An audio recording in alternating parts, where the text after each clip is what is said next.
la continuación de lo que le han estado dictando los demás colegas respecto a cada órgano del ojo, ¿no? En este caso vamos a hablar de un órgano sumamente importante que es la retina, porque si no tuviéramos retina, sencillamente el ser humano no vería, ¿no? Entonces la retina es una parte importantísima del globo ocular y es lo que constituye lo que se llama el polo posterior del ojo, ¿no? El polo anterior del ojo, ya ustedes saben que está constituido pues, por la conjuntiva, la córnea, la cámara anterior, el iris, cámara posterior, cristalino, etcétera, etcétera. Ese es el polo anterior. Pero el polo posterior está conformado por el humor vítreo, bueno, que realmente es un órgano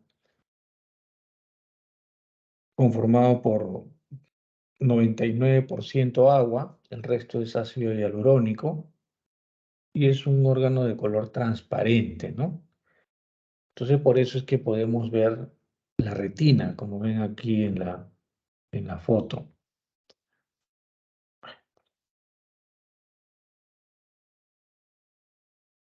Bueno, los objetivos de esta clase es describir los componentes neuronales de las capas de la retina, detallar algo del origen de la vasculatura retiniana, o sea, cómo se irriga la retina, y conocer la fisiología del epitelio pigmentario. Pero realmente esta última parte es más para los oftalmólogos que para ustedes, ¿no? Yo creo que las dos primeras partes son las más importantes, ¿no? Este punto también de la fototransducción es un tema que lo vamos a tocar, ¿no? Pero como le dije, la parte anterior no me parece que sea para alumnos, ¿no? Un poco complejo ese tema. Bueno, esta es la topografía de la retina. La parte más anterior, digamos, del ojo, la que está cerca al cuerpo ciliar, se llama pars plana, como ustedes ven aquí, y esta se va a dividir, digamos, de la parte de la retina por una zona que se llama ora serrata, ¿no? Un ratito. Ya, que se llama ora serrata, y luego la retina, por razones quirúrgicas, más que todo se divide en una parte periférica, que es todo esto de acá, ¿no? Y luego viene el ecuador, ¿no? La retina, que es todo esto, y lo que llamamos el polo posterior de la retina, y esto que ustedes ven aquí como unas rayas, realmente lo que vienen a hacer es lo que se llama los nervios o vasos también de tipo ciliar. Pero eso lo vamos a ir viendo poco a poco. Entonces es importante aquí observar toda la retina. Lo que me interesa es que sepan, esta es la retina, que está aquí el nervio óptico y la mácula, que es una de las partes importantes de la anatomía retiniana, ¿no? Como ven ahí, importante eso.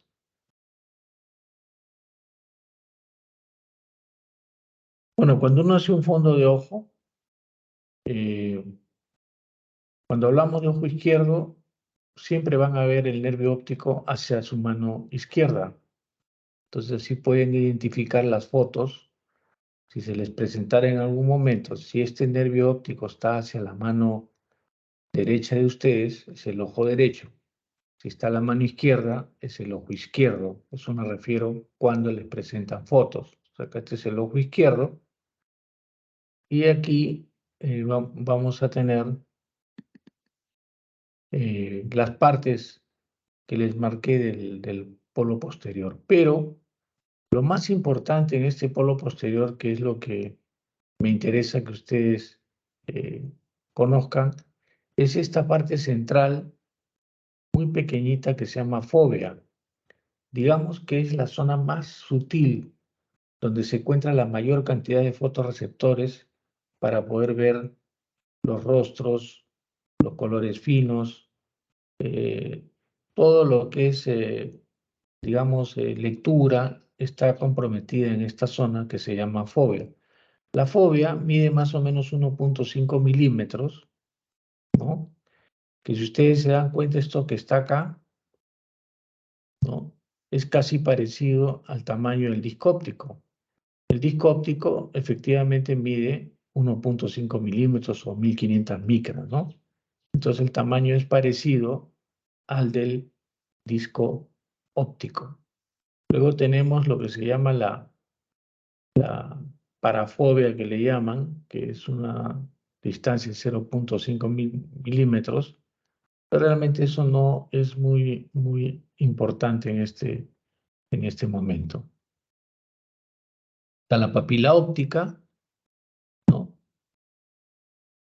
Y todo ese componente que les acaba de mencionar de fobia, perifobia, etcétera, etcétera, viene a componer lo que se llama la mácula, ¿no? Importante este punto.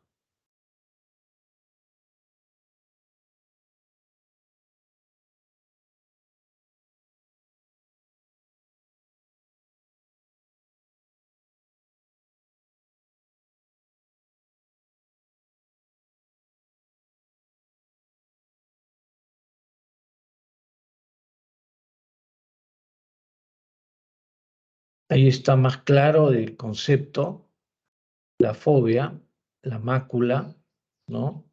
Y como les dije, el tamaño del disco óptico es muy similar al tamaño de la fobia, ¿no? Que mide 1500 micras.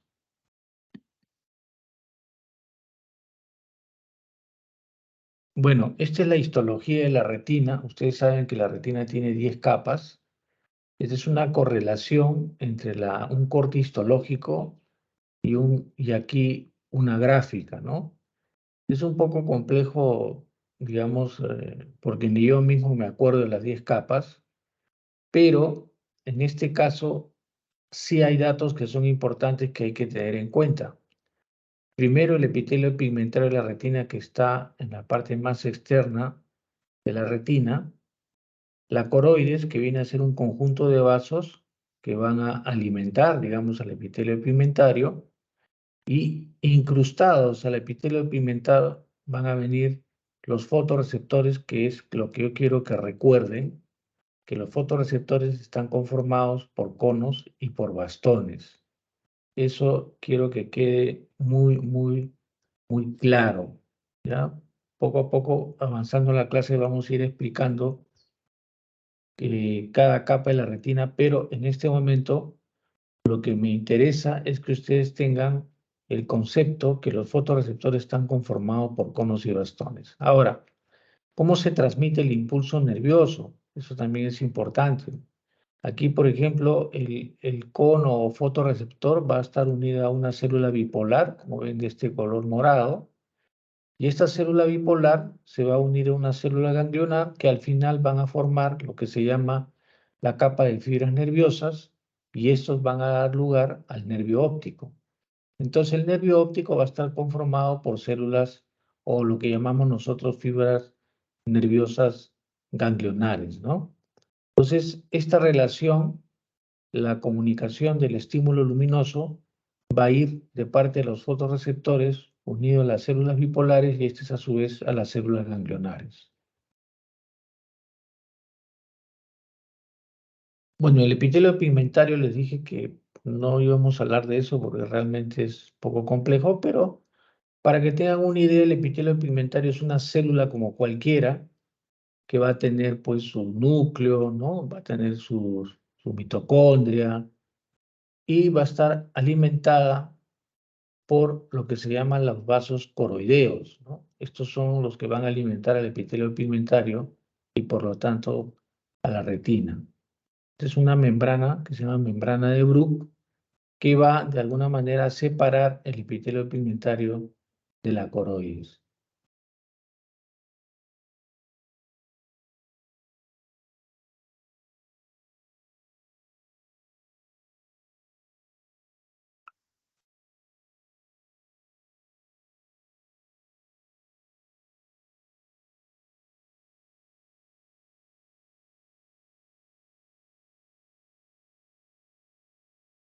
Esto es un esquema que vemos aquí, ¿no? Un poco más complejo, como les dije, pero lo que me interesa es acá están los coriocapilares, la membrana de Bruch, y acá están las células del epitelio pigmentario, ¿no? Bueno, es importante, sobre todo para los que hacen cirugía, determinar realmente qué es la retina neuronal. Y si ustedes se percatan en esta gráfica, van a ver que la retina neuronal no incluye el epitelio pigmentario de la retina. Por eso cuando hablamos de desprendimiento de retina, decimos que lo que se ha desprendido es la retina neurosensorial. Y al desprenderse la retina, o sea, salir de esta zona, van a ustedes a tener en cuenta que lo que se está desprendiendo también es parte de los fotorreceptores. Entonces, una retina desprendida va a sacar de su lugar a los fotorreceptores del epitelio pigmentario. Estos muchas veces mueren, dependiendo del tiempo del desprendimiento de retina. Podemos tener éxito en la reaplicación de la retina, pero lamentablemente los fotorreceptores se mueren, se pierden. Entonces la agudeza visual nunca va a ser la misma, ¿no? Entonces es importante que tengan en cuenta que la retina neuronal no incluye al epitelio pigmentario. Aquí vamos a tener componentes gliales, componentes neuronales y componentes vasculares, ¿no? En todo en este esquema que tenemos aquí. Entonces, vamos a hablar un poco de los fotorreceptores, que me parece de pronto lo más importante de toda la clase, en donde nosotros vamos a tener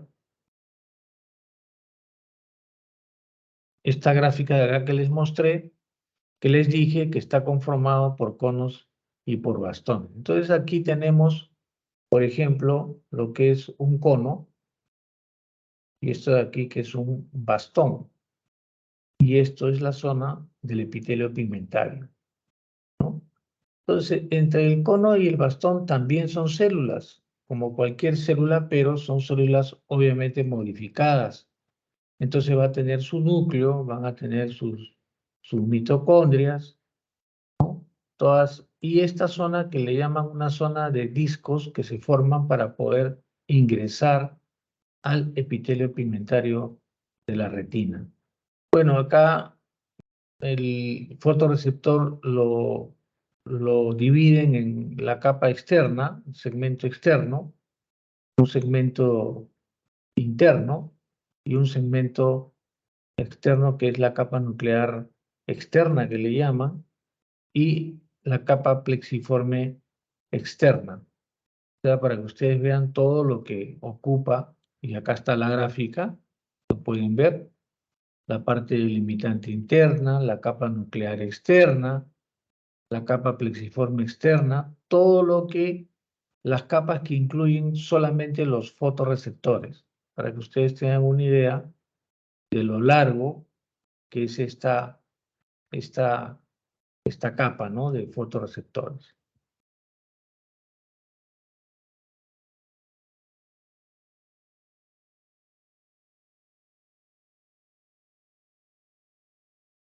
Luego aquí están viendo lo que estoy marcando, la capa del segmento, eh, la capa externa de la retina, ¿no?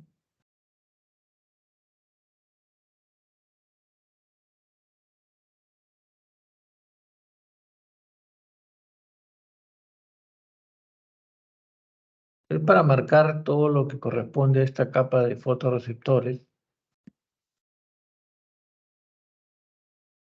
las capas nuclear interna, plexiforme externa. Realmente, pues, muy difícil acordarse de todo, ¿no? Ahora, ¿qué son las células bipolares? Yo les manifesté y les dije de que las células bipolares son importantes porque van a unir los fotorreceptores, las células bipolares, esta va a las células ganglionares y sus fibras o sus axones van a formar esta capa de fibras nerviosas retinales que al final van a conformar el nervio óptico, ¿no? Entonces es importante tener en cuenta esto. Las células bipolares se van a unir, como vuelvo a repetir, con conos y bastones, o sea, se van a unir exclusivamente con los fotorreceptores. Este es un esquema realmente de conos y bastones que se van a unir a esto, lo que se llama células bipolares, están acá, y luego se van a unir a lo que se llama las células ganglionares. Ahora, obviamente que acá la relación, si ustedes pueden ver, es una unida a algunas células bipolares, pero para transmitir el impulso de lo que se llama de manera horizontal el impulso nervioso, van a requerir de una ayuda, y la ayuda la van a dar lo que se llama las células amacrinas, ¿no? En esta zona externa de la retina. No hay que olvidar que esta es la parte externa de la retina y luego viene la parte interna de la retina, que se considera a partir de la capa nuclear interna, ¿no? Hacia la parte del polo posterior. Entonces, recordamos lo que son las células bipolares. Ahora los conos, pues los dividimos en, pueden ser difusas, pueden ser también lo que llaman las células enanas, ¿no? Pero realmente eso, para lo que queremos saber nosotros, solamente es para mencionarlo, ¿no? Ahora vienen las células ganglionares, entonces les vuelvo a repetir, los fotorreceptores se unen a las células bipolares y estas van hacia las células ganglionares que están aquí, ¿no? Entonces la célula ganglionar es importante porque va a formar sus axones, van a formar el nervio óptico. Entonces esta capa le llamamos la capa, como su nombre lo dice, la capa de células ganglionares, la capa de fibras nerviosas, la capa de fibras nerviosas retinales, y las células ganglionares también, al igual que los fotorreceptores, van a haber células que son difusas y células enanas que van a cumplir también una función. Bueno, esta es la misma gráfica. Acá tenemos las células ganglionares, estas son células bipolares, ¿no? Y estas, como ven cómo se dirigen los axones, van a formar lo que se llama el nervio óptico.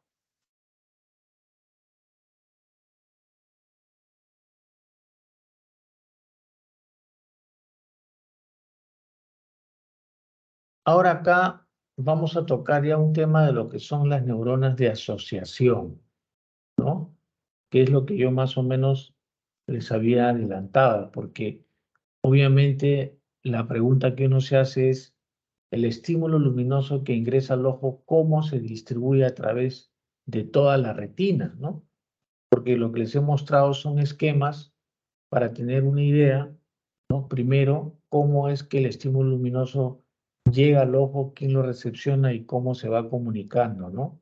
Con cada célula. Pero, como les dije, necesitamos ayuda de algunas células, tanto en la capa externa en la retina como la capa interna en la retina, para que ésta pueda de alguna manera distribuir el estímulo nervioso. Entonces, en este caso, como vemos, acá tenemos el fotorreceptor, que ya le dije son conos y bastones, ¿no? Acá tenemos la célula bipolar y acá la célula ganglionar. En esta capa, en la capa nuclear interna, porque ya pertenece a la parte interna, porque ya les dije que la capa de fotorreceptores sola conformaba toda la capa externa de la retina, nos tenemos que ayudar de unas células llamadas horizontales, ¿no? Estas células horizontales, Y también nos vamos a ayudar con lo que se llaman las células amacrinas, ¿no? Esto es importante. Las células horizontales y las células amacrinas son las que van a de alguna manera distribuir o ayudarnos a distribuir el estímulo nervioso.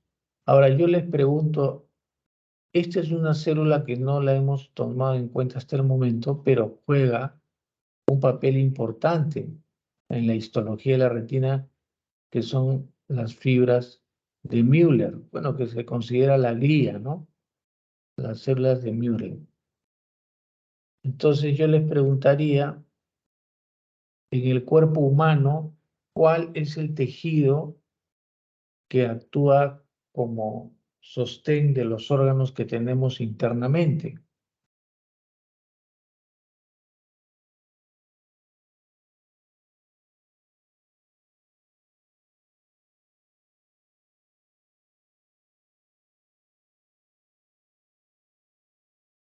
¿Me escucha?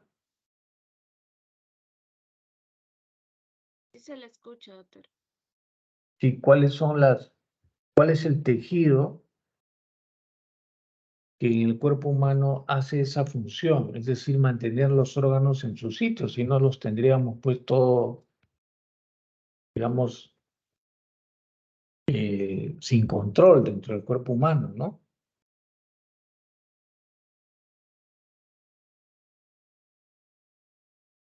Mire, es una pregunta de anatomía.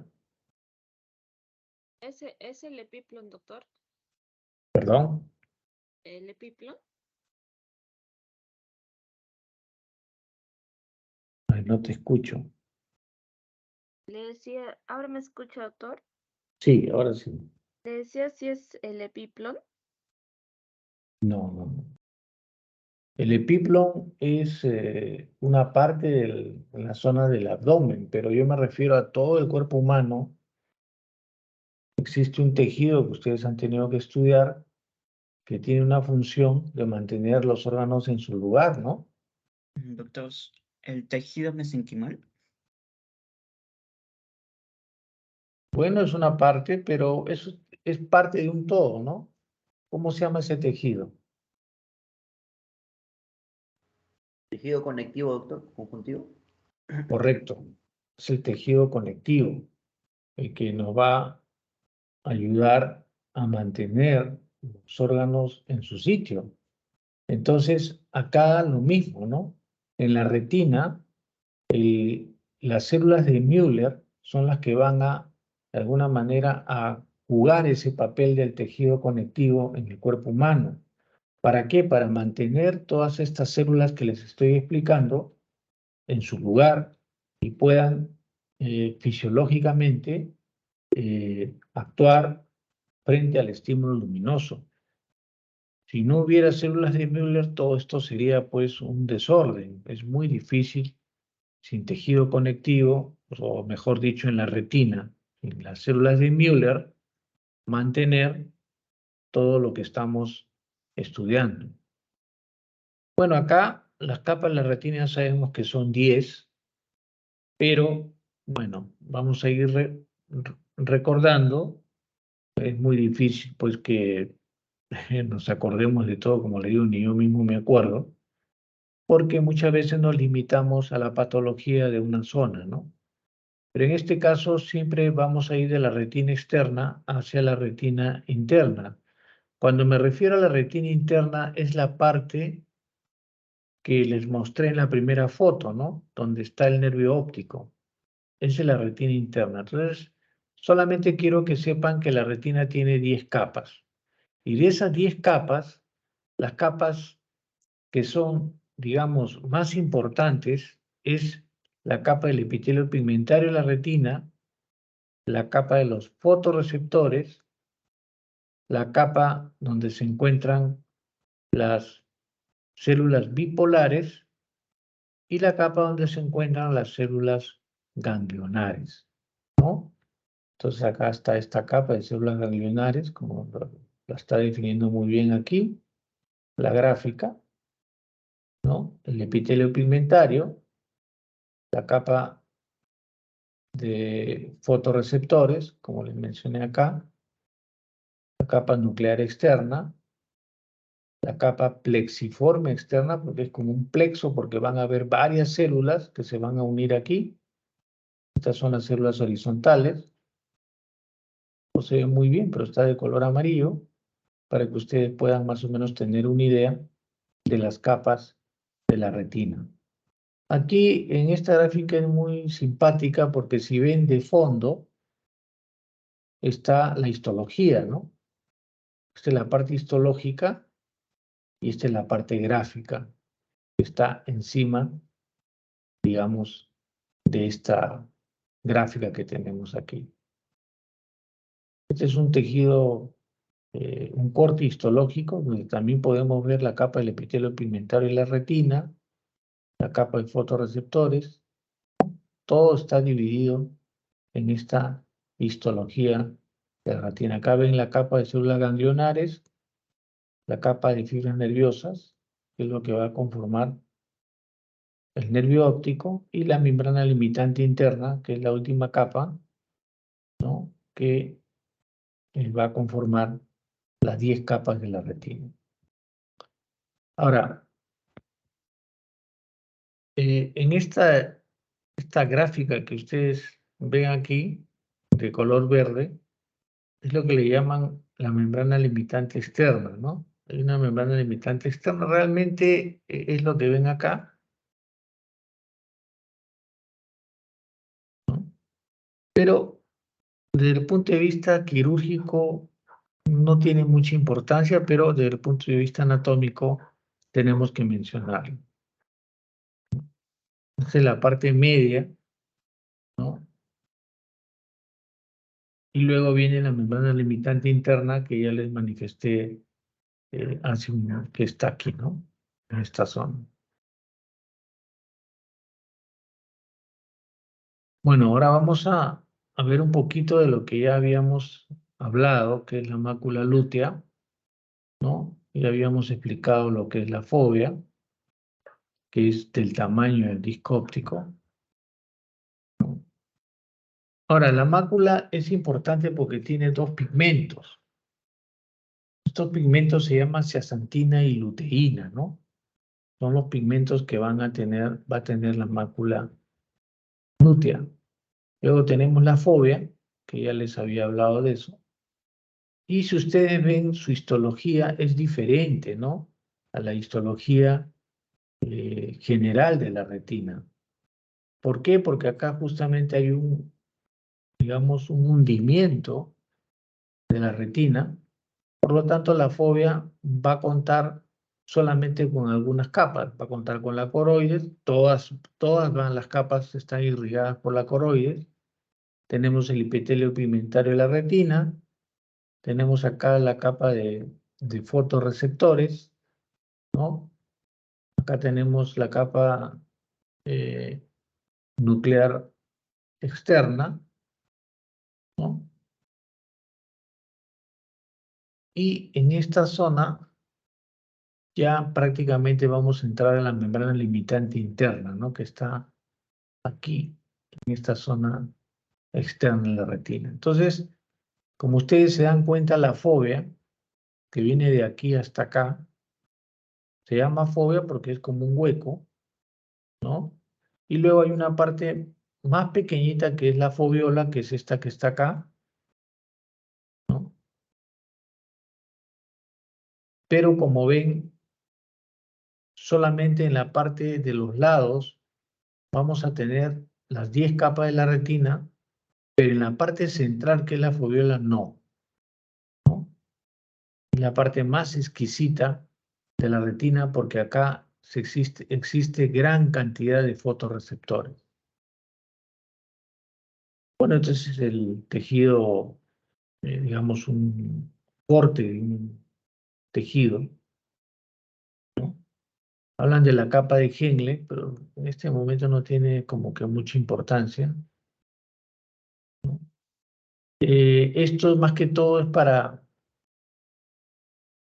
que le llamamos la zona avascular de la retina, porque en esta zona no hay mucho pigmento, ¿no? Y bueno, acá vamos a tener las diferencias regionales desde el punto de vista histológico, ¿no? Pero bueno, eso no tiene para los efectos de la clase mucha importancia.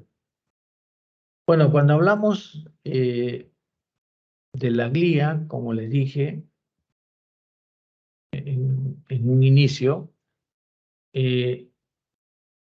vamos a tener acá las células que conforman, y los vuelvo a repetir, epitelio pigmentario, fotorreceptores, células bipolares, células ganglionares, pero vamos a tener también lo que le llaman los neurogliales, como son los astrocitos, las células de Müller, que están aquí, por eso está separado, porque son muy importantes.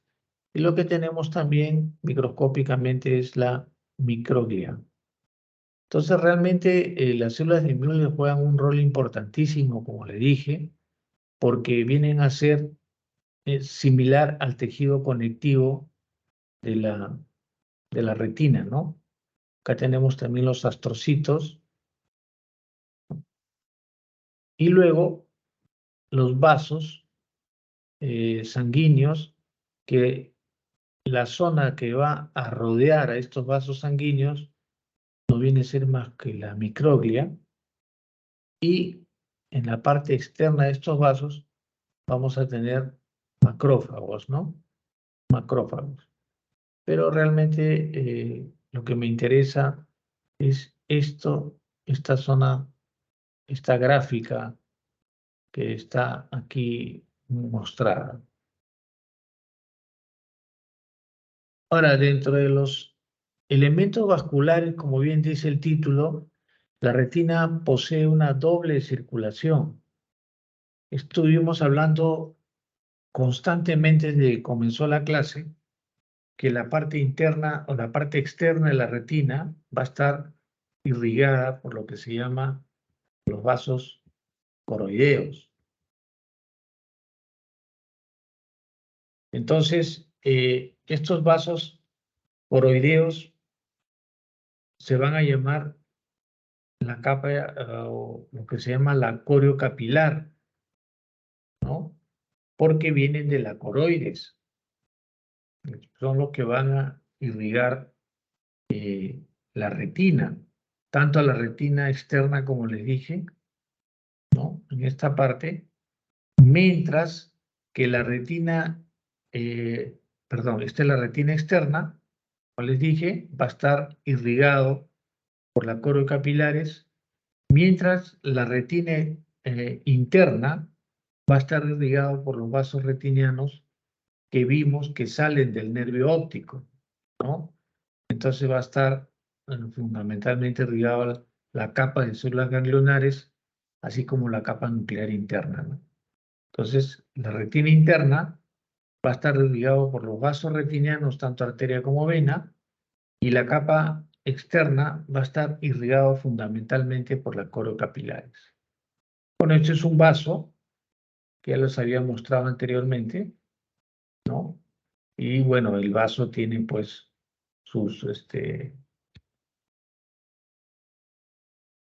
tienen sus elementos histológicos. Como bien estamos viendo acá, este vaso tiene, como todo vaso, su capa endotelial, ¿no? En la parte externa tenemos los macrófagos, ¿no? En el mismo vaso sabemos que tenemos los pericitos, tenemos una lámina basal, acá está el corte, la parte verde es la lámina basal, acá tenemos lo que se llaman las células endoteliales, ¿no? Que son importantes, los astrocitos y la microglia, que son los que van a sostener el vaso sanguíneo. Entonces, es importante siempre tener en cuenta la constitución de un vaso sanguíneo, ¿no? Son siempre formado por la lámina basal, por los pericitos, son células que van a conformar, así como la lámina basal como el endotelio, ¿no? la célula endotelial. Entonces, es la conformación de un vaso que está a nivel de la retina. Como bien dice aquí, más o menos del 18 al 32% van a ser arterias ciliorretinianas, ¿no? Las que van a estar irrigando la retina. Ahora vamos a hablar un poco de bueno, hemos terminado más o menos la anatomía de la retina, ¿no? Como verán, pues no es tan sencillo memorizarse todo eso, pero como les dije, para mí es importante que se queden con algunos conceptos. El concepto más importante es que los fotorreceptores son dos, son los conos y los bastones. Otra parte importante que deben ustedes recordar es que en la anatomía de la retina vamos a tener algunas zonas importantes como es el nervio óptico y la mácula, ¿no? Y dentro de la mácula vamos a tener una zona sumamente exquisita que se llama fóvea. Entonces, eso es importante. Ahora, histológicamente, solamente recordarles de que viene el epitelio pigmentario, este se va a unir a los fotorreceptores que son conos y bastones, estos se van a unir a las células bipolares y estas células bipolares se van a unir a las células ganglionares, que sus axones van a formar la capa de células ganglionares y por lo tanto van a formar lo que se llama el nervio óptico. Entonces, más o menos es en resumen lo que deberíamos tener en cuenta en la anatomía de la retina. La fisiología de la retina es mucho más compleja, pero de todo esto, realmente lo más importante para mí es que ustedes sepan lo que es la fototransducción, ¿no? Cuando llega el estímulo luminoso, ustedes saben que tiene que atravesar una serie de capas, ¿no? Tiene que atravesar la córnea, tiene que atravesar el iris, tiene que atravesar el cristalino, tiene que atravesar el vítreo para recién llegar que este estímulo luminoso llegue a la retina. Y en la retina va a suceder, digamos, un elemento fotoquímico, ¿no? Que se llama la fototransducción, ¿no? Es decir, se va a convertir un estímulo luminoso en un estímulo eléctrico, ¿no? Eso es importante que lo tengan en cuenta. Es decir, si nosotros queremos ser, digamos, radicales en decir con qué ve el ser humano, muchas veces nosotros decimos con el ojo, claro, pero el ojo viene a ser un elemento intermediario, porque al final con lo que vamos a ver es con el cerebro, porque justamente estos estímulos luminosos, a través de la fototransducción, vamos a ver cómo van a llegar o se van a introducir en el cerebro, como vamos a ir viendo en las diapositivas que siguen. Entonces, la capa que les manifesté era una capa importante que es el epitelio pigmentario de la retina, solamente para tener alguna idea. El 80% está compuesto por agua y el 20% va a estar constituido por proteínas, lípidos y ácidos nucleicos, ¿no? Esto no nos interesa mucho por el momento, pero sí podemos mencionar que es una, digamos, una capa muy dinámica y compleja. Va a satisfacer las demandas de su metabolismo muy activo y la principal fuente para el metabolismo energético y la conversión en proteínas va a ser la glucosa. Entonces, es importante que ustedes tengan en cuenta ese concepto, ¿no? La glucosa viene a ser una fuente de energía muy importante, no solamente en el organismo, sino también en todo el tejido, incluido la retina. Eh, Dentro de las funciones del epitelio pigmentario, como les dije, este es un tema un poco complejo, pero podemos decir de que aquí existen también dos pigmentos importantes, que uno de ellos es la rodopsina. Y la rodopsina lo que va a hacer es tener dos elementos químicos, como se llaman las opsinas y la 11-cis-retina, como ven ustedes aquí,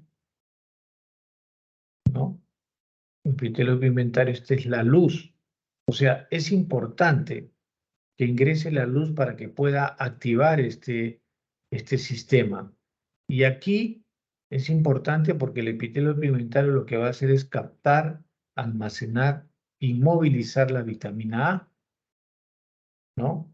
Entonces, pero para eso necesita un estímulo que se llama, es el estímulo luminoso.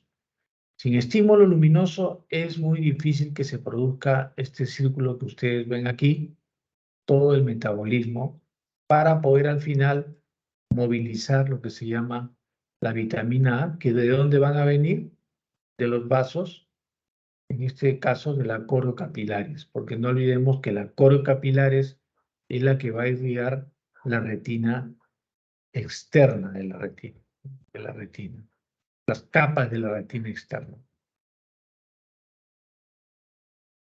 Dentro de las funciones del EPR, vamos a tener la primera, como le dije, la absorción de luz, ¿no? Acá está la gráfica. Esto va a dar lugar a que se movilicen los melanosomas, pero también va a tener una función muy importante que es de fagocitosis, es decir, todo lo que excretan las células. Ustedes saben que todas las células pues producen, excretan todo lo que no les sirve, ¿no? Entonces, en la retina, los que van a cumplir esta función de eliminar estas excretas de las células son los fagocitos, ¿no? Entonces hay lo que se llama una función de fagocitosis. Bueno, esto lo pasamos, no nos importa mucho. Aquí,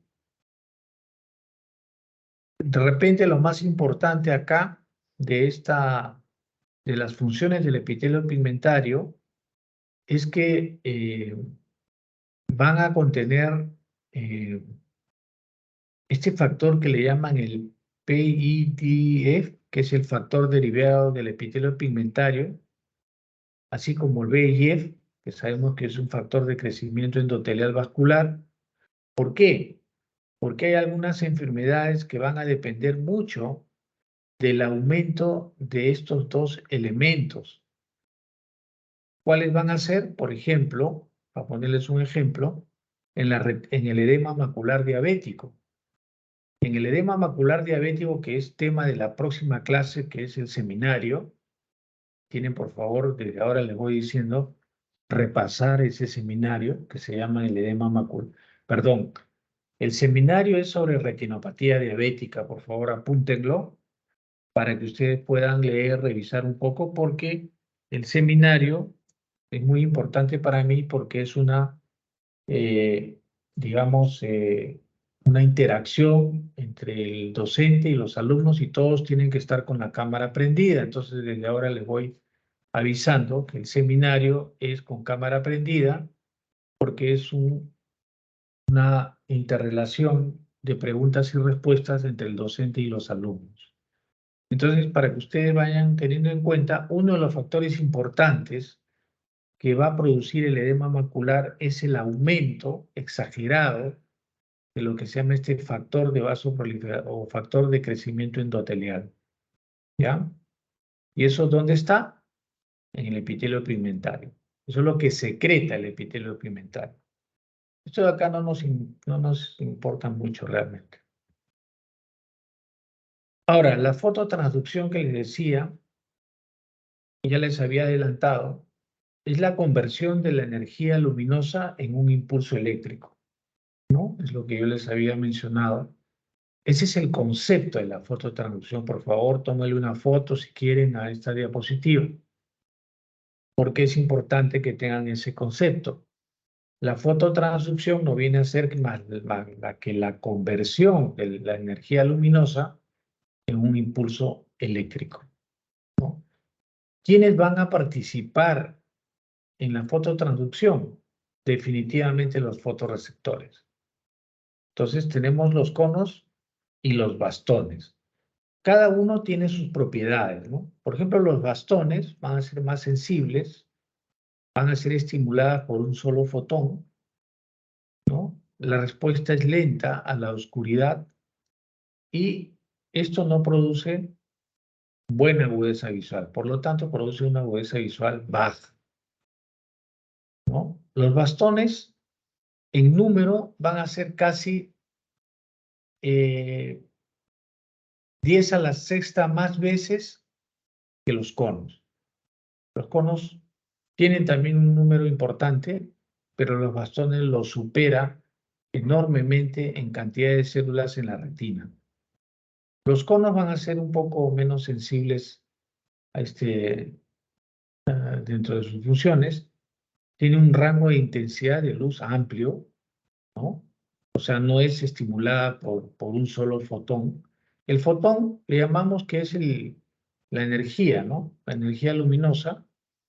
Tiene una respuesta rápida a la oscuridad, por eso es que nos podemos adaptar cuando pasamos, por ejemplo, de un lugar luminoso a un lugar oscuro, nos damos cuenta que en unos segundos podemos comenzar a visualizar, si obviamente no está totalmente oscuro el sitio donde ingresamos, vamos a poder visualizar algo de lo que existe, ¿no? Para no poder chocarnos. Esa función la cumplen los conos y obviamente produce una agudeza visual alta. Entonces podemos decir de que cuando nosotros vamos al oftalmólogo y nos dicen, a ver, le vamos a hacer una agudeza visual, es para ver qué potencial visual tiene ese paciente y los que van a actuar fundamentalmente en esta agudeza visual van a ser los conos. Entonces, es importante que tengan en cuenta. ¿Por qué le llaman conos? Porque la forma que tiene esta célula es como un cono, como ustedes pueden ver, ¿no? Que son las que van a ingresar al epitelio pigmentario de la retina. Bueno, aquí van a participar en la rodopsina, es un pigmento que va a estar concentrado, que se llama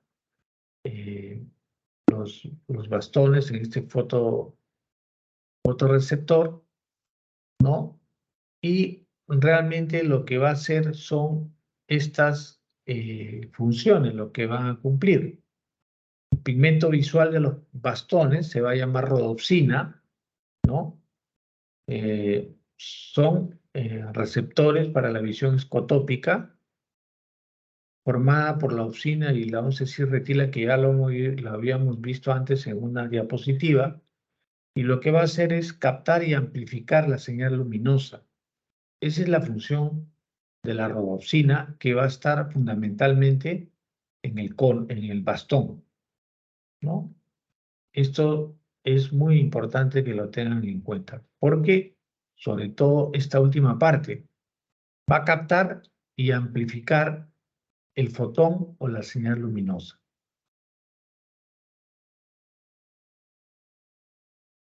La fototransducción de bastones, como ya les había mencionado en la diapositiva anterior, lo que me interesa que sepan no es esto que está aquí, porque realmente acá hay una serie de elementos que se van a ir produciendo, ¿no? Se van a ir activando. Lo que me interesa es que sepan que el cono, lo que se respecta al fenómeno de la fototransducción, lo que va a hacer es amplificar la señal luminosa. Eso es lo que más me interesa digamos, las funciones de la fototransducción. Esto realmente es pura bioquímica. Ustedes ven que viene el estímulo luminoso, como le dije, va a estimular a la rodopsina y esta a su vez va a liberar una serie de enzimas, ¿no? Acá tenemos lo que se llama el GMP. También tenemos el GTP. Y todos, al final, lo que van a hacer es una polarización y despolarización. Acá se abre el cono y luego se cierra, ¿no? Entonces acá, por eso lo he puesto 1, es lo que va a suceder una vez que se produce todo se va a abrir con el estímulo luminoso, luego se va a producir 2, todo este proceso de enzimas. Va a ser muy importante acá la activación o la, digamos, bioquímicamente la fosfodiesterasa va a ser convertida, ¿no?, en GMP cíclico a GMP, para que luego este GMP cíclico cierre, digamos, todo este circuito, digamos, de lo que se produce dentro de los bastones. Entonces, al final, lo que me interesa, como les dije, es que dentro de esta función de la fototransducción, los bastones lo que van a hacer es activar y amplificar la señal luminosa.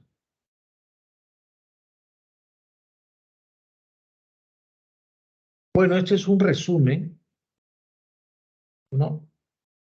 Ingresa la luz. Vamos a ver el de la luz, que es lo que hemos visto en la diapositiva anterior. Lo que va a hacer es activar la rodopsina, por eso acá dice la rodopsina, que es un pigmento del bastón, no se olviden. Los canales van a estar cerrados, pero al activarse se va a hiperpolarizar el bastón. Han visto ahí las partículas de sodio, ¿no? Se va a producir una inhibición y liberación del glutamato, y luego lo que va a hacer es despolarizar la célula bipolar. No se olviden que los fotorreceptores, tanto conos y bastones, van a estar unidos a una célula bipolar, para recordarles nuevamente. Ahora, una vez que se ha producido la activación, luego viene la desactivación, ¿no? Pero esto no nos va a interesar mucho. Aquí van a participar los canales de calcio. La primera participó el sodio. Acá hay un resumen: canales de sodio y canales de calcio. Ahora, también tenemos una fototransducción de los conos. Ya hemos hablado de la fototransducción que se da en los bastones. Cualitativamente es similar a lo de los bastones, no hay mucha diferencia. Lo importante es que sepan que los conos van a participar en la visión de colores, lo que no se produce en los bastones. Es importante. Y van a tener 3 tipos de opsinas o de pigmento, ¿no? Estas son las longitudes de onda en las cuales el ser humano puede ver, que más o menos va de los 330 a los 730 nanómetros en cuanto se refiere a la longitud de onda visible para el ser humano, ¿no? Entonces los conos van a tener esa función. Ahora, este es un tema un poco complicado, ¿no? En cuanto a lo que es los campos visuales, ¿no? Los campos visuales van a ser directos y también van a ser indirectos, ¿no? Lo que se llama los campos receptores visuales. Entonces, por ejemplo, acá viene la luz, acá está el fotorreceptor, hay un neurotransmisor inhibidor, pasa a la célula horizontal y luego a la célula bipolar, donde va a ser el centro de apertura o cierre del estímulo luminoso. Miren lo que dice acá, ¿no? invierte la respuesta del centro. ¿Qué significa esto de que invierte la respuesta del centro, que también se ve acá? Lo que quiere decir es que en la retina nosotros todo lo vemos al revés. Por ejemplo, cuando viene un paciente y dice, doctor, estoy viendo una mancha negra en la parte superior del ojo. Ustedes examinan el fondo de ojo y la lesión va a estar en la parte inferior. Entonces, es justamente por esta razón, por lo que los campos de receptores visuales van a ser invertidos, ¿no? Por eso es que cuando el ser humano manifiesta algún síntoma en el ojo, del fondo de ojo, nosotros, los que somos especialistas en retina y los oftalmólogos saben que la imagen es invertida y eso nos ayuda en la clínica porque nos ayuda a saber buscar en dónde está localizada la lesión. Entonces, no se olviden que el primer estímulo en lo que se llama la fototransducción, como ya le dije, es la transformación de un estímulo luminoso a un estímulo eléctrico, es la luz, ¿no? Lo más importante para desencadenar todo esto lo que estamos viendo acá. Es lo mismo, acá hay un neurotransmisor inhibidor, acá hay un neurotransmisor excitador, lo mismo que acá, para luego llegar a la célula bipolar, donde va a haber un centro de apertura o de cierre.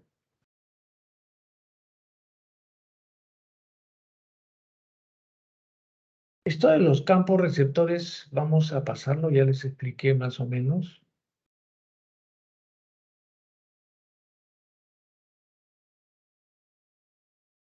Ahora,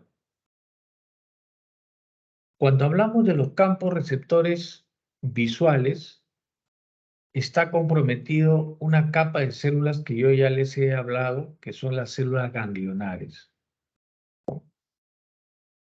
Y se va a concentrar sobre todo en la parte de los centros superiores.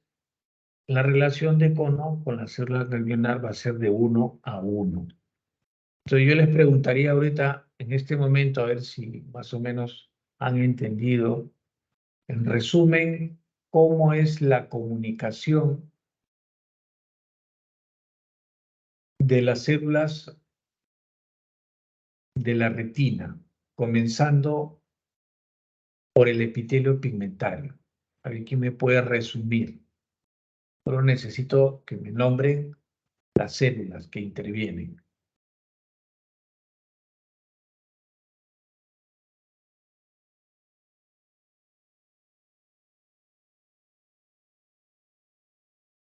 A ver, una ayudita. Doctor, ¿Quiénes se insertan en la capa del epitelio pigmentario? Conos y Ese- bastones. Perfecto, los conos y los bastones. ¿Estos a qué células se van a unir? Las bipolares, doctor. A las células bipolares, exacto. Y estas células bipolares se van a unir a su vez a las Ganglionares. células ganglionares. Muy bien, perfecto. Y los axones de las células ganglionares, ¿qué órgano van a formar? El nervio óptico. El nervio óptico. Perfecto. Entonces aquí, cuando hablamos de campos receptores, y ustedes seguramente cuando reciban la clase de glaucoma, por ejemplo, le van a hablar de un examen importante que se les hace a los pacientes, que se llama campo visual. Entonces, la anatomía del campo visual está acá resumida, ¿no? En la cual las células ganglionares van a recibir un estímulo, ¿no? Reciben información de las células bipolares y las células amacrinas. Ahora, yo les dije que entre célula de fotorreceptor con las células bipolares en la retina externa existía una célula que distribuía el estímulo a nivel de toda la retina. ¿Cómo se llama esa célula? La primera es la célula externa. Estamos hablando de la retina externa. ¿Esa célula cómo se llama?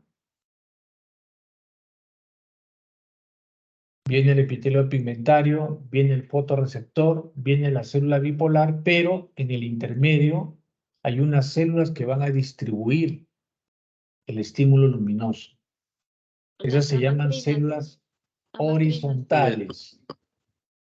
No se olvide, estamos hablando de la retina externa. Células horizontales. Continuamos.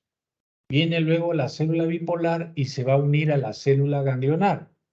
Para distribuir ese estímulo, ¿cómo se llaman? Ahí está está en la diapositiva. ¿Cómo se llaman esas células? Amacrinas. Las células amacrinas. Entonces, aquí está, muy bien resumido. Las células bipolares se conservan, dicen los patrones, para luego abrir o cerrar el estímulo.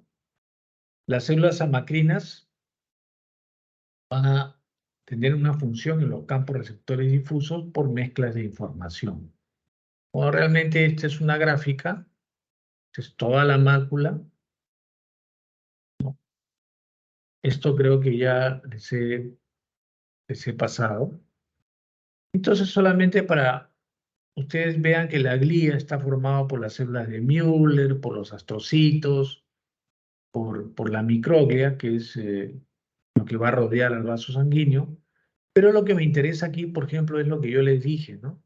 Las células de Müller vienen a ser prácticamente como las células del tejido conectivo del cuerpo humano, porque tienen un elemento de soporte en la retina neural, ¿no? Como les dije. Van a amortiguar la concentración iónica en el espacio extracelular y van a sellar el espacio subretiniano, ayudando a formar la membrana limitante externa. Bueno, realmente eso ya son conceptos un poquito complejos, pero lo que sí me interesa de la célula de Müller es que ustedes sepan que es un elemento de soporte, ¿no? Para todas las células que están conformadas en la retina. Respecto a los astrocitos, como les decía, lo que van a hacer es proporcionar un apoyo físico a las células neuronales y vasculares, ¿no? Eso es importante. Y va a participar en la barrera hematorretiniana, ¿no? Ya eso vamos a hablar probablemente después. Y la microglia, que es lo que vemos que rodea los vasos sanguíneos, van a estar en relación con los macrófagos tisulares, ¿no? Y también van a mediar en la respuesta inmune del sistema nervioso central, ¿no? Entonces la microglia también tiene sus funciones. Ahora, la barrera hematorretiniana, nosotros sabemos que todos los vasos a nivel de todo el cuerpo humano generalmente está conformado por una sola barrera, ¿no? Pero en la retina lo que tenemos son dos barreras. Por eso es que la vía oral no funciona en las enfermedades oculares. Ustedes saben que las enfermedades oculares generalmente se tratan con gotas. Estas gotas son especialmente fabricadas para que puedan penetrar las estructuras externas e internas del globo ocular. Por eso es que el tratamiento fundamental de, digamos, las enfermedades oculares va a ser a través de las gotas, ¿no? Entonces, ¿por qué? Por esta barrera hematorretiniana. Tenemos una barrera hematorretiniana externa que va a estar conformada por el epitelio pigmentario de la retina. Ustedes ven que hay una unión muy estrecha entre célula y célula del epitelio pigmentario, el epitelio pigmentario. Entonces, estas son uniones que no dejan pasar así nomás cualquier elemento, ¿no? Por las uniones son muy, pero muy estrechas entre cada célula del epitelio pigmentario de la retina. Esto se da a nivel de la retina externa. Y a nivel de la retina interna, vamos a tener fundamentalmente a estos elementos que van a formar la segunda barrera, que va a estar conformada por las células endoteliales de los vasos sanguíneos. Esto ya también lo hemos graficado. Entonces no olviden que la barrera hematorretiniana en la retina está conformado por dos elementos, tanto por un elemento externo como por un elemento interno. Bueno, vamos a hablar un poco de la anatomía y fisiología del vítreo, ¿no? Que realmente es relativamente sencillo, pero es importante que tengan en cuenta, como les había dicho, el vítreo es una sustancia totalmente transparente que tenemos en el ojo y deja pasar la luz para que ésta caiga en la retina. Fundamentalmente, como les dije, va a estar conformado 98% de agua, va a tener proteínas como el colágeno y también va a tener el ácido hialurónico, que bueno, se llama un glucosaminoglucanos, y va a tener iones isolutos, ¿no? Pero lo más importante para mí que sepan es que el vítreo va a estar conformado por el ácido hialurónico, más o menos en un 2%, y el resto va a ser agua, ¿no? Es importante. Entonces, es la cavidad más grande del ojo, porque ocupa más o menos 2/3 del volumen ocular, ¿no? Contiene el humor vítreo, como les dije, que es un gel con propiedades físicas. Es transparente, es incoloro, inoloro y con un poder refractivo de más o menos 1.33 dioptrías, ¿no? En la parte anterior va a tener como, digamos, como límite al cristalino y el cuerpo ciliar, y en la parte posterior va a tener como límite a la retina. Entonces, la cavidad vítrea va a ser la cavidad o el órgano, como dicen, más grande que ocupa el globo ocular. Entonces, esto para que solamente sepamos qué tipo de proteínas o colágenos tiene el vítreo, y son, como dice muy bien acá, de 3 tipos. Tenemos el colágeno tipo 2, ¿no?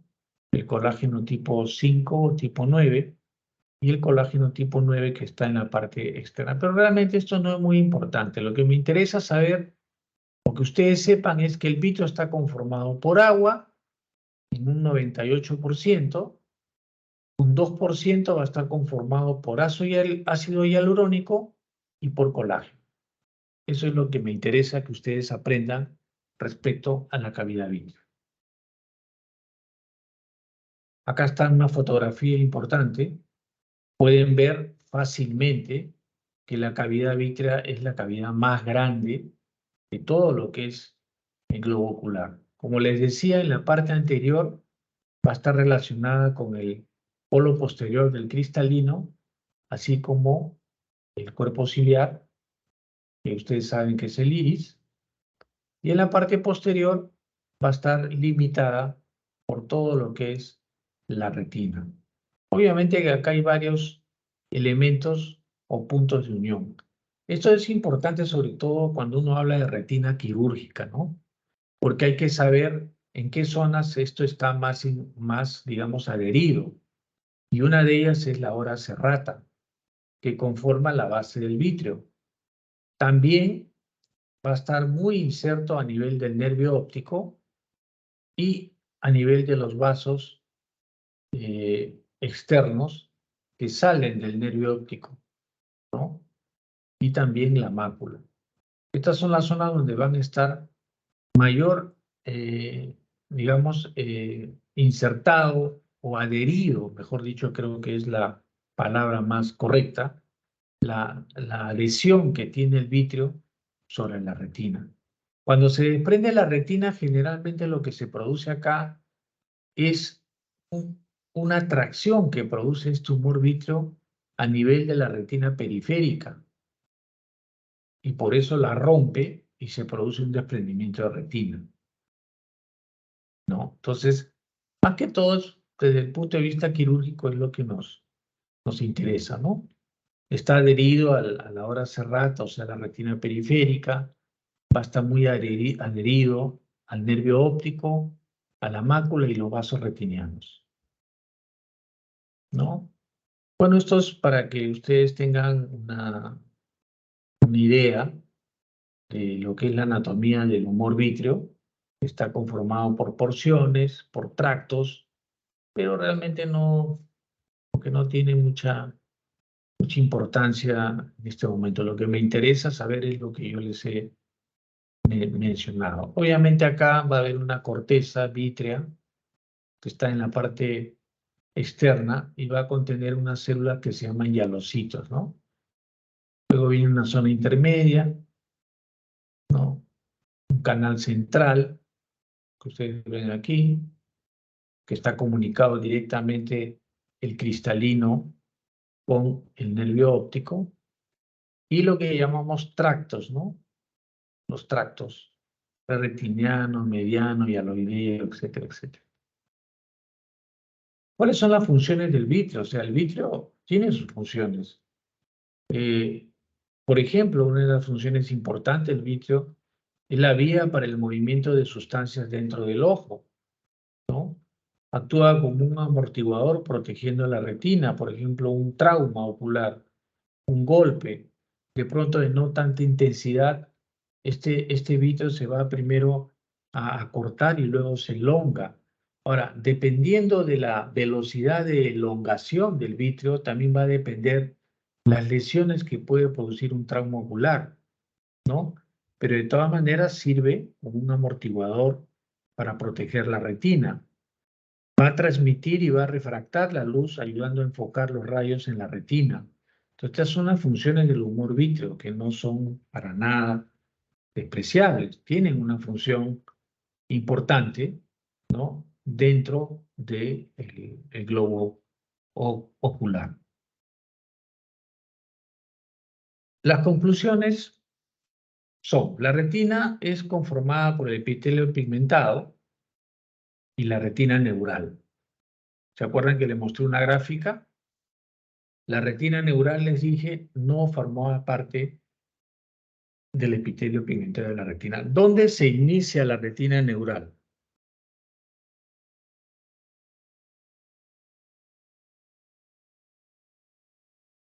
Bueno, ya deberían contestarme así al toque. De las células fotorreceptoras.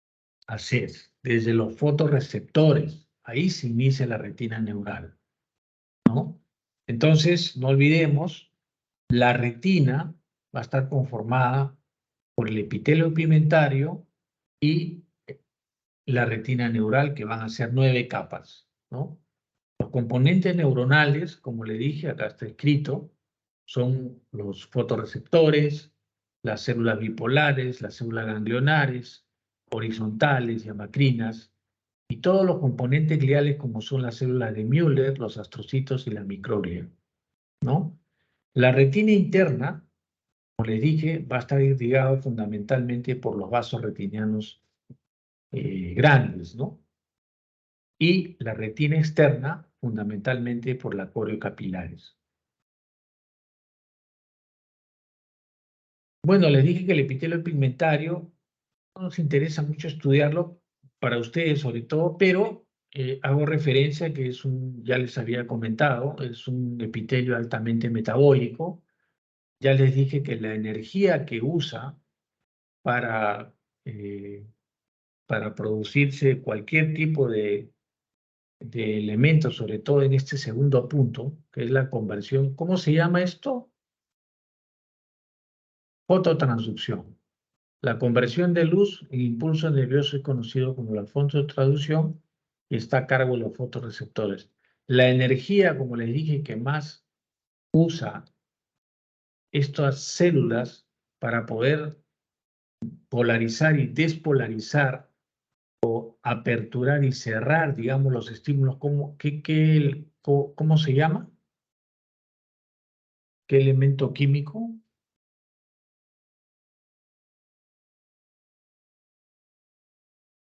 ¿No era el fotón, doctor? Elemento. ¿Cuál es el elemento químico que da energía, ¿no? En el cuerpo humano, Glucosa. no solo en la retina? ATP, glucosa.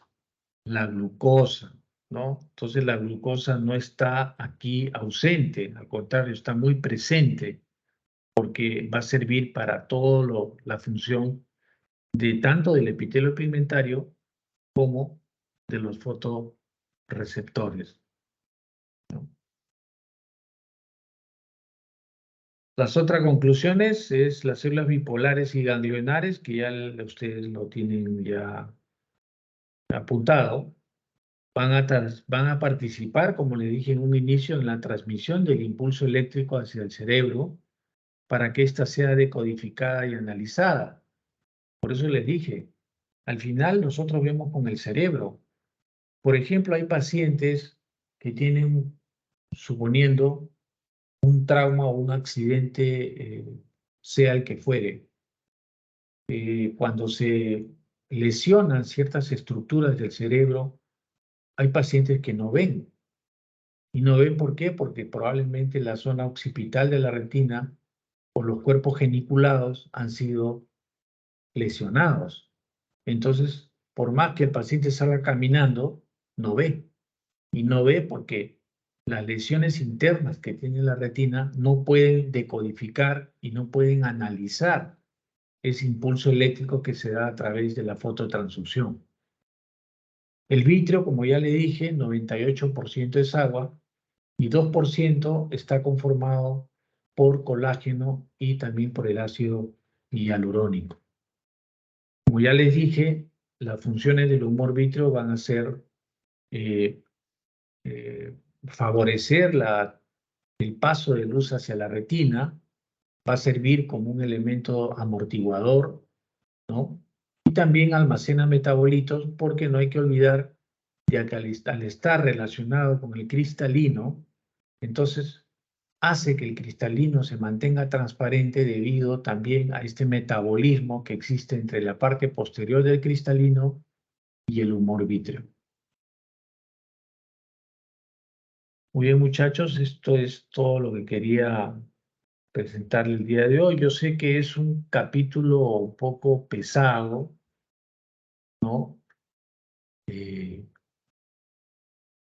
Pero bueno, es parte de la clase que me toca darles, ¿no? Solamente quería preguntarles si he tratado de ser un poco, digamos, didáctico en tratar de explicarles esto que es tan complejo. ¿Qué me pueden decir? Sí, doctor, sí se entendió sobre todo lo que son las capas de la retina que, como mencionó, son varios, ¿no? Son Pero 10. sí, 10 son capas, no se olviden. Puede ser pregunta de examen, ¿no? Le pueden preguntar, ¿cuántas capas tiene la retina? 10 10, capas. ¿ya? Sí, doctor. Y bueno, sí se le entendió, ¿no? Cuando nos explicó sobre las células que conforman esta capa, estas capas, creo que fue más entendible así. Doctor, quería hacerle una consulta. Sí. Usted había mencionado que el humor vítreo, no sé si, creo que en la práctica se me había mencionado que hay una patología producida por el movimiento del humor vítreo. O sea, que el movimiento o la traslación del humor vítreo puede generar algún tipo de ceguera, doctor. No, no, no. Lo que pasa es que, bueno, en el humor vítreo se van a dar una serie de patologías, algunas que son propias, como es, por ejemplo, la hialosis asteroidea, que se va a ver como estrellitas en el humor vítreo, ¿no? Pero lo que pasa es que el humor vítreo con los años se va degenerando y al degenerarse, este gel, como yo les había manifestado, se va licuando en ciertas partes. Entonces, al licuarse en ciertas partes va a formar como bolsones, ¿no? Porque yo les manifesté que el humor vítreo es un órgano íntegro, ¿no? Y digamos, de una consistencia gelatinosa, ¿no? Por decir así. Es como si tuvieran un vaso de gelatina y ustedes lo ponen boca abajo, la gelatina no se cae, porque está, digamos, bien adherida, por decir así, a este vaso que podría ser la retina. Pero con el tiempo, con los años, esta, digamos, dureza que tiene el gel, se va a ir licuando y va a formar bolsones dentro del humor vítreo. Entonces, al formarse bolsones, puede haber una caída repentina del vítreo, digamos, colindante con estos bolsones hacia la parte central y puede producir una tracción a nivel de las zonas de mayor adherencia, como les dije en la retina, que son la retina externa, y pueden romper la retina y provocar un desprendimiento de retina, que es lo más común que se da, ¿no? Ahora, otras patologías que se pueden dar en el humor vítreo es cuando se produce obstrucciones de vena, retinopatía diabética severa, pueden haber obstrucciones de rama que pueden producir hemorragia. ¿Y esta hemorragia a dónde va a ir? Va a ir al vítreo. Entonces, en el vítreo, cuando está hemorrágico y no se puede manejar de otra manera, pues lamentablemente tenemos que entrar a operar y eso se llama vitrectomía, ¿no? Eso es generalmente lo que puede pasar con el humor vítreo. Gracias, doctor. ¿Alguna otra pregunta?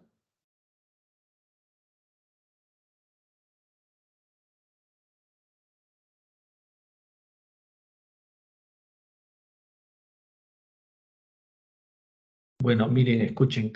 El delegado, por favor, nos vamos a poner de acuerdo si el próximo jueves va a ser el seminario a la misma hora, porque creo que tengo un compromiso en la mañana.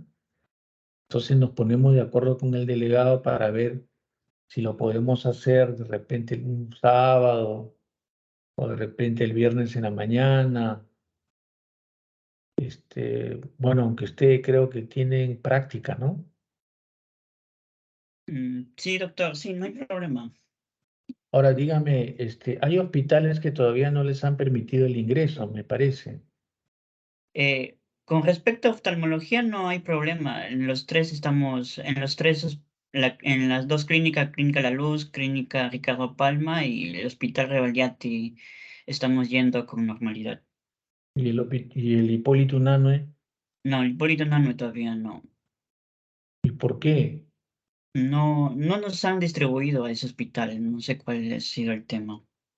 Bueno, yo les comunico que el tema ahí es, y eso sería bueno que se pongan las pilas también para sus otros colegas.